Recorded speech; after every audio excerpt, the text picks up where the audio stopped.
Tinokuchingamidzai pano pachannel yedu patinouya nema-updates enyaya dzinenge dziri kuitika mukati menyika yeZimbabwe. Muri yeZimbabwe tiri kuona panapa kuti veruzhinji vari kutaura ivo vachiti nguva yatasvika, Juni uyu watatarisana naye zvakawanda zvichaitika pamusoro pematongero enyika yeZimbabwe, patichazoona vakawanda vachasarudza kuti Zimbabwe yoramba here ichiitwa mahumbwe saiwaya kana kuti pachaitwa third republic kubva musecond republic iyi yava Emmerson Mnangagwa. Zvinova zvinhu zviri kungoramba zvichitenderera kuti uno mwedzi ndiwo wekugumisira waPresident Emmerson Mnangagwa, nekuti veruzhinji vaneta nekutambudzwa nemadecisions neutungamiriri hwaPresident Emmerson Mnangagwa nevanhu vakavakomberedza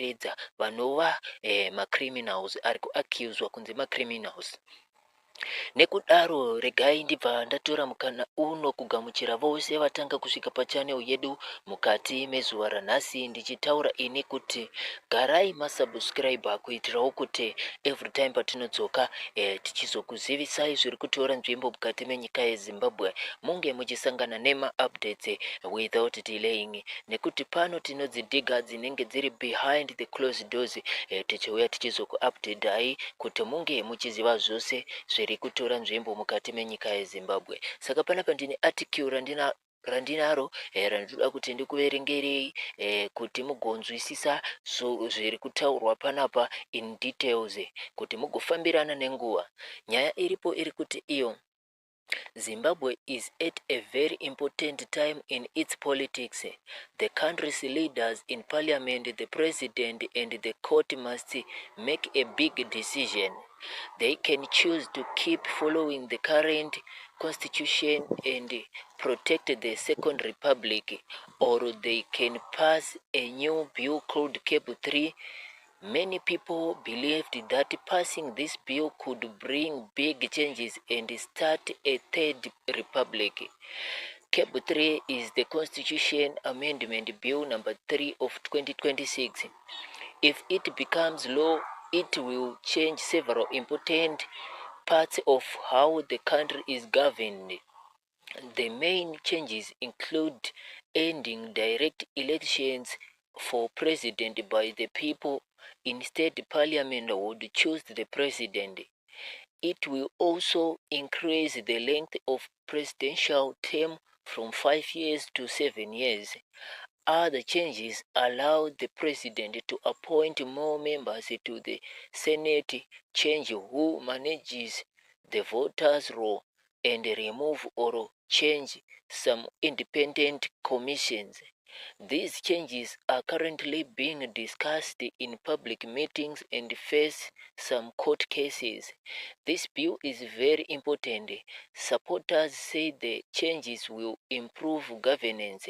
However, many critics argue that the bill weakens the constitution and takes power away from ordinary citizens. They believe it could lead to less democracy because people will no longer vote directly for the president. The situation is tense. Some see it as a turning point for the nation. If the bill is passed, it may mark the beginning of a new political era, a third republic, with unknown results for the country's stability, economy, and people's rights. Many citizens and observers are urging Parliament, the President, and the courts to think carefully. They say the leaders must decide wisely to protect the constitution and the future of Zimbabwe. The choice they make now will affect the whole country for many years. In conclusion, the Cable 3 bill has created a serious debate in Zimbabwe. The coming weeks and months will show whether the country stays on its current path or moves into a complete new political system. Everyone is watching to see what decision the leaders will take.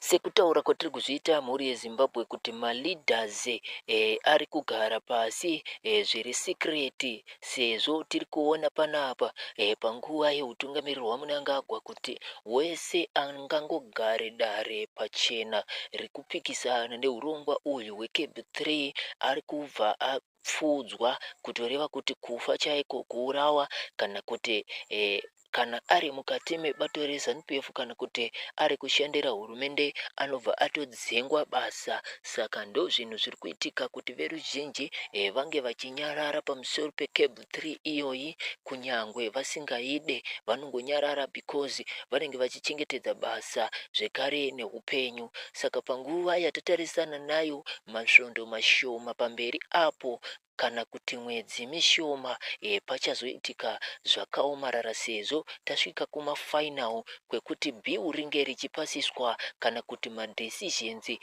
ari kuitwa behind the closed doors ange achizobuditswa to life. Saka ndo nyaya yatiri kuuya nayo mudariro mhuri yeZimbabwe, kune wese angade kuwedzera information pamusoro penyaya yatiri kupa iyi. Comment section yedu iri open zvikuru kuti munge muchitaurawo maonero enyu pamusoro penyaya iyoyi yatiri kuisa mudariro. Asi kuvimbiswa kwazviri kuita nemasources edu akasiyana siyana zviri kungonzi chiri kubvondoka, ende achisi kuzorega kubvondoka.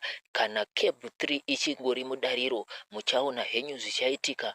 Nekurutiviwo tiri kuona zvekare VP Chiwenga vachivimbisa bloodshed zvekare. Parecent speech yavo vaitaura ivo kuti hondo yamunogara muchitaura kuti hondo inopera nehondo, kana kuti CAB3 iyi ine hondo mukati. Hondo munongoitaura bedzi kana isati yauya, hondo munongoitaura bedzi kana musati mabverenyurwa. Ndiro izwi ravakashandisa VP Chiwenga vachiti ivo kana uchinge wabverenyurwa iwewe ndipo paunozoziva kushata kwehondo. Saka vakaenderera mberi vachitaura ivo vachikurudzira kubatana mukati menyika nerunyararo nekuita zvinhu zvinochengetedza ramangwana revechidiki vachatevera kumazuva ekumberi. Varipo vatungamiriri veizvezvi nevari kuraramawo mukati menyika yeZimbabwe vakakurudzirwa kunzi vange vachirarama vachiziva kuti havasirivo vekupedzesera. Saka kune vachauyawo kumberi vechidiki vachazodawo kushandisa maresources enyika nekurarama mukati menyika iyoyi yatiri kurarama. Saka kurudziro yavo yakange iri yekuti itai zvinhu zvinochengetedza ramangwana revechidiki, asi nhau yavo kuitaura kwavaiita inhau inenge iri direct kupikisana neurongwa hwevari kupusha urongwa hweCAB3. Nekudaro mhuri yeZimbabwe ndiyo nyaya yangatakuunzirai mukati mezuva ranhasi. Saka tinokutendai zvikuru nekuona mavhidhios edu anawa ndiwo magumo echirongwa chedu. Ndinoti ngatisanganei zvekare munguva inotevera tichidzoka nedzimwe nhau zvekare panapa. Thank you for watching.